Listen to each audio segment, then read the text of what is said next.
วะด้านนี้อุ้ยข้างไว้เนาะโอเคโอ้โหโคตรยาก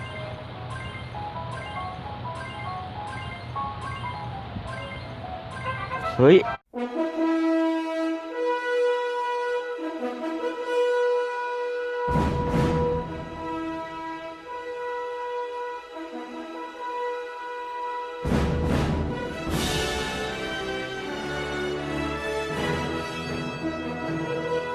สบายดีท่านผู้ชมที่เคารพและนับถือทุกท่านในมื้อนี้เราสิมาเล่นเกม Thor A Death Towers แม่นวะซื้อมาได้แน่นั้นวะ Thor A Death เรื่องสื่อสร้างไปก่อนเนาะในเกมนี้ทุกท่านอาจจะเห็นอุ้ยเล่นกันมาแล้วเนาะและบ่ผ่านเนาะในมื้อนี้เนาะเราก็จะมาสานต่อฝันของพ่อเขาเนาะทุยอุ้ยเป็นพ่อเขาว่ะบ่หยอกซื้อเนาะโอเคเริ่มกันเลย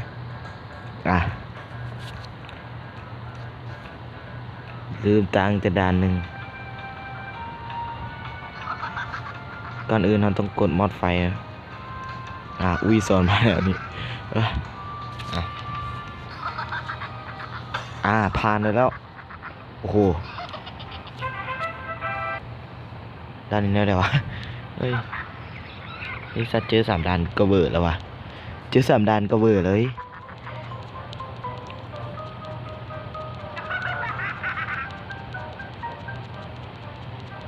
อ๋อต้องกดเวลาเข้าใจโอ้เกินไป3 วิโอเคด้านต่อไปนี่มันถุงนั่นนี่ถูกต้องด้านต่อไปถุงอีกแล้วเฮ้ยมันเป็นไปได้จึงได้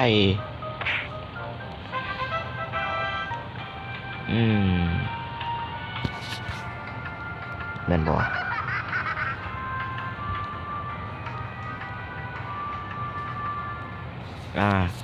เฮ้ยโฆษณาเฮียเอ้ยด้านนี้บานาน่าแอปเปิลออเรนจ์เลมอนเย่ปัทยาเฮ้ยลูฟี่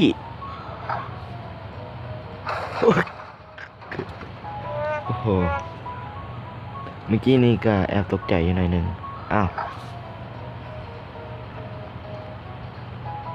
ผ่านบ่วะโอ้ยผ่านด้วยด้านนี้กดต้นมะพร้าวอุ้ยบอกมาด้านนี้ส่วนด้านนี้กดค้อน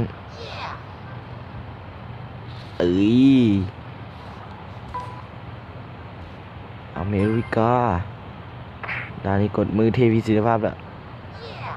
เฮ้ยแม่เป็นเหี้ยอย่างวะด้านนี้อุ้ยข้างไว้เนาะโอเคโอ้โหโคตรยาก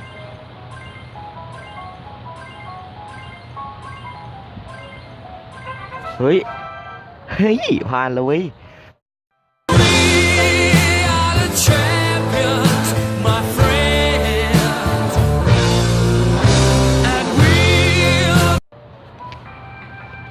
ด้านนี้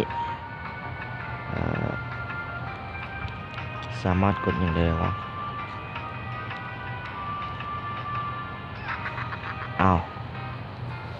เฮ้ยบุษณะวะ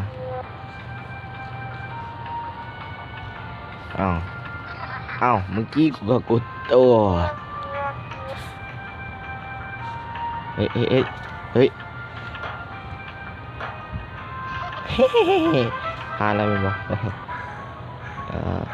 อียิปต์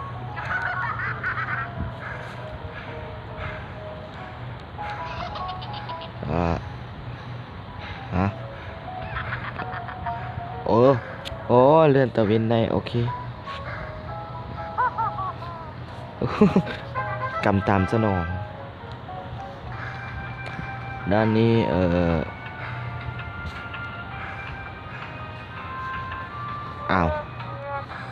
อ้าว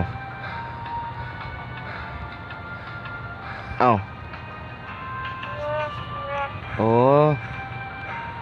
มันในกดหัวสโคปโอ้ผ่านแล้วอ้าว เฮ้ยเกาหลี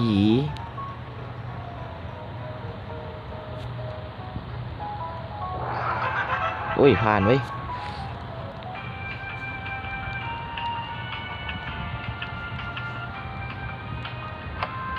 เดี๋ยวฮ่า ผ่านแล้วโอ้สารวัตรนี่วะเห็นได้วะอ๋อกดเสือกเย้โอ้โหเสียงดีใจโคตรสุดยอดเอาเฮ้ยอ้าวคือโอ้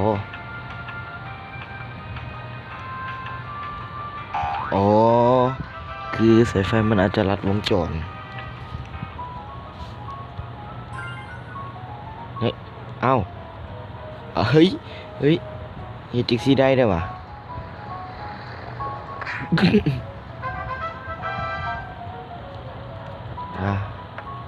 ถึงเบลเยียมกดอย่างนี้แล้ววะเอ้าเฮ้ยขนาดมัวโอ้โหขนาดมัวแพ้โอ้โหชนะเลย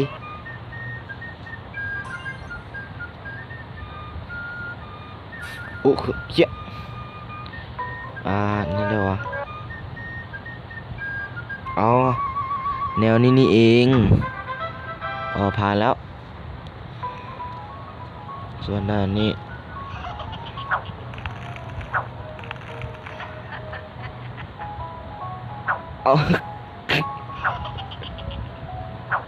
มึงคงสึกทำไมเอาไว้ตกแล้ว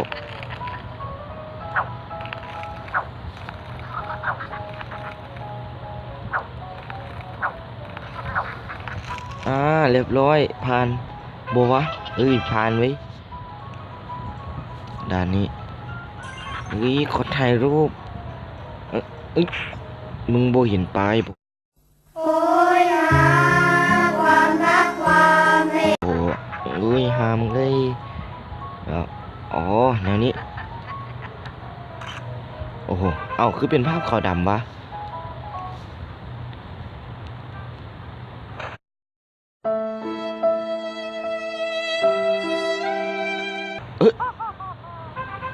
เฮ้ยผ่านว่ะเดี๋ยวมันง่ายขนาดนั้นเลยวะกดหัวล้านนี่เด้โอ้โหโคตรง่ายเลยสุดแสนของคำว่าง่ายกระจบไปแล้วเฮ้ยยังอีกด้านหนึ่ง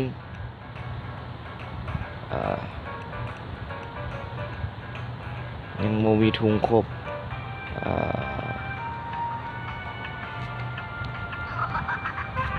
ต้องตามหาทุง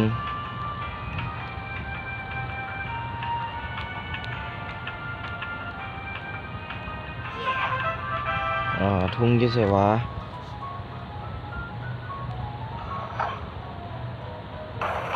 เฮ้ย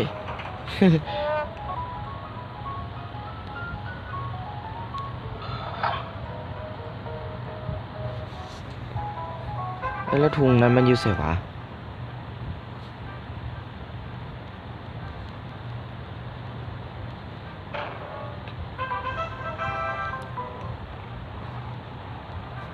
เดี๋ยวเราต้องเล็งกับการหาทุงเว้ย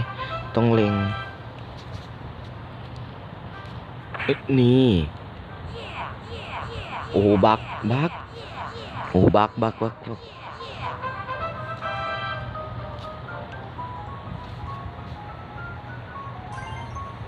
ด้านนี้ต้องใช้สมาธิโอ้โหแพ้จนได้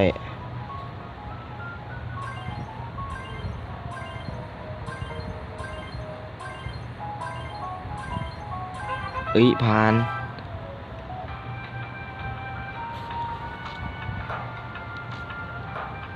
เดี๋ยวแป๊บนึง ขอโอกาสแก้ตัว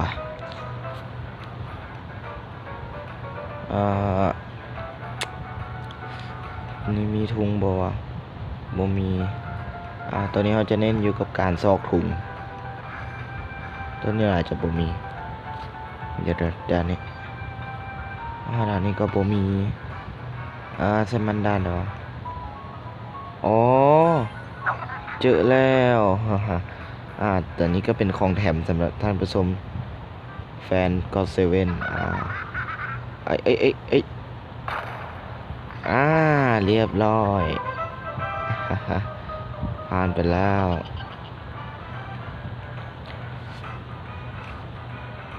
จบแล้วว่ะ